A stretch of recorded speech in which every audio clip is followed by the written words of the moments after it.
Hi there, my friend. I am jumping on today to share a message that will encourage you and fuel you for all that you are doing right now in life. I just want to acknowledge you as a woman of God, someone who God sees.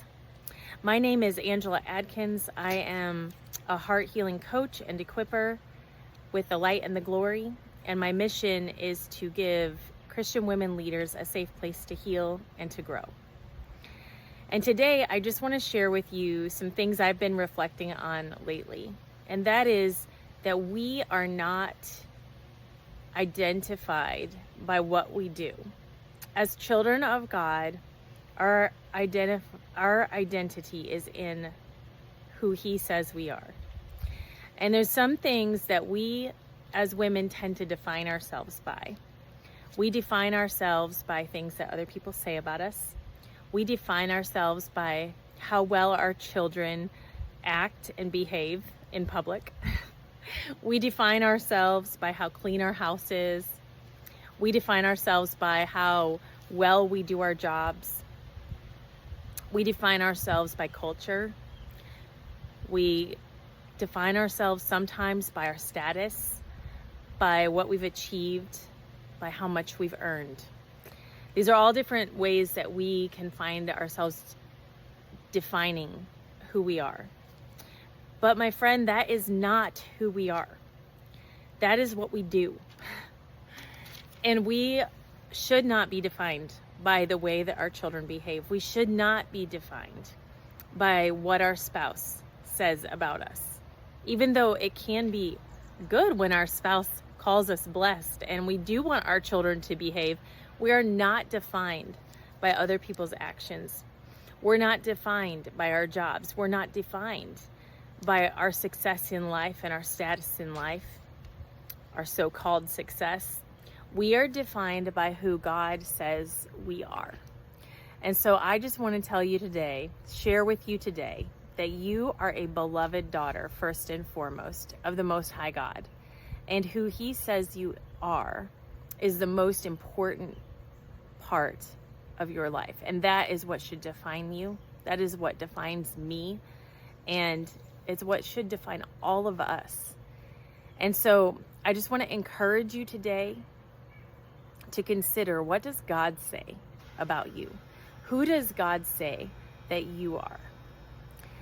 Even Paul, who he was well educated, he was multicultural, he had 2 different citizenships. He was both a Roman citizen and a Jew. He was a religious leader. He had many different accolades in his life.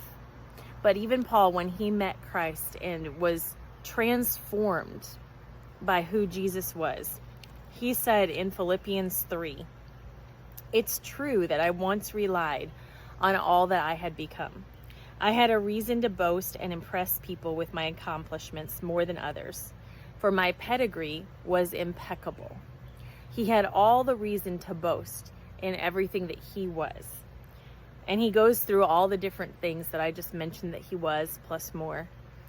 And he says, "Yet all the accomplishments that I once took credit for, I've now forsaken them, and I regard it all as nothing in comparison to the delight of experiencing Jesus Christ as my Lord. To truly know Him meant letting go of everything from my past and throwing all my boasting on the garbage heap. It's all like a pile of manure." We live in a farming community, and manure stinks. It's not a very pretty smell. But he's comparing all of his achievements to a pile of manure.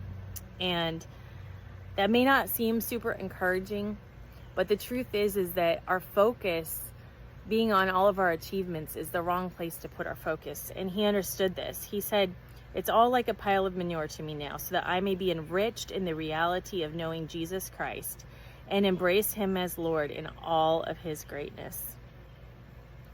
And it's not about earning something from God. It's about receiving the beautiful gift that He's given to all of us. And I just want to encourage you today that no matter where you are, whether you are in a high place of victory or whether you're in a low place where you just feel discouraged and defeated, The Lord is with you, and with God, all things are possible. Even the struggles we walk through are possible to face with God. But without God, it's just not the same. Without God, things are not possible. Without God, we cannot overcome our mindsets. Without God, it's not worth it, even if we've achieved everything, even if we have what we wanted and we have the perfect home. Without God in our lives, what's the point of all of it? And so I just want to encourage you to keep your eyes on the prize. Keep your eyes on Jesus and let him define you today. Don't let the other things in life define you, but let the Lord define who you are. Let him speak identity into you. Let him birth in you what he's made you for. You know, Paul, at the beginning, he was persecuting the very people that he was meant to lead.